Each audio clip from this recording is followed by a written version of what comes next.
Welcome to this edition of the program Women Series as we capture developments around the pandemic and the impacts on women.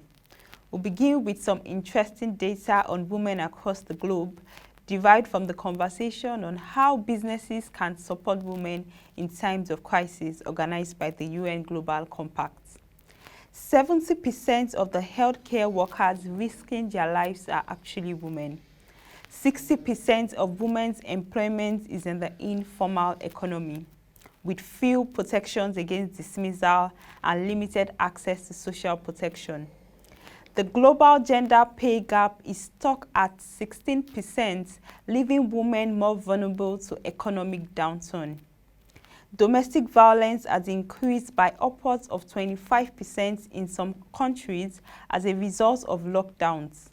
At the same time, victims face limited access to protective services during periods of quarantine. Women's health care, including sexual and reproductive health, is harder to access as resources are diverted. Women already do 3 times more unpaid care work as men.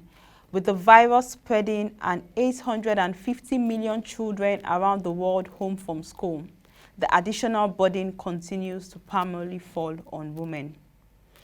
According to the United Nations Global Compact, the following steps are ways in which businesses can support women: ensuring women's representation and inclusion in all planning and decision-making. Research shows that more diverse teams take better, more sustainable decisions. In a COVID era, companies should apply these guidance to crisis task forces and response teams and ensure that both women and men are represented in COVID-related processes. Gender-focused strategies support companies in setting and reaching ambitious corporate targets for women's representation and leadership in times of crisis and beyond.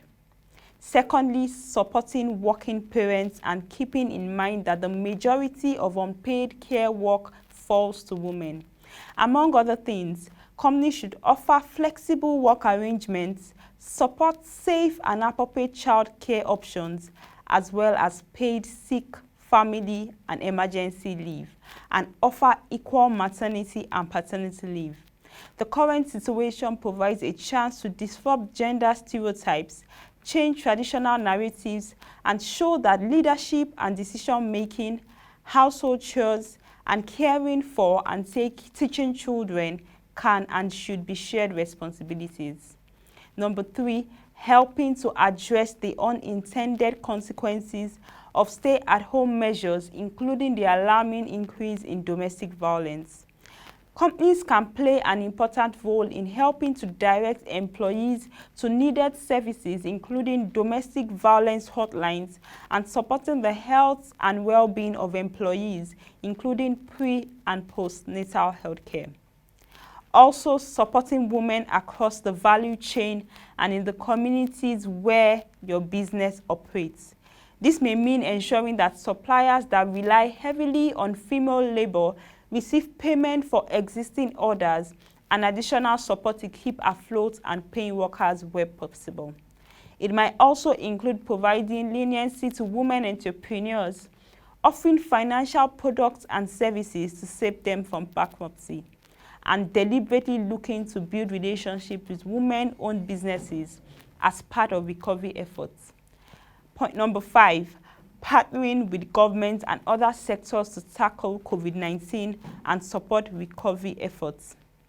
The WEPs emphasize that a company's responsibility to respect and support women's rights does not end at the company's walls.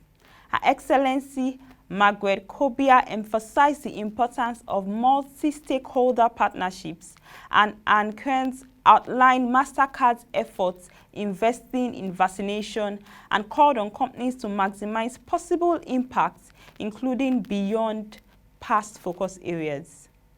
Women are described as a gender that is often worst hit during crisis period and health disasters. And that brings us to the end of this episode of COVID-19 Women Series.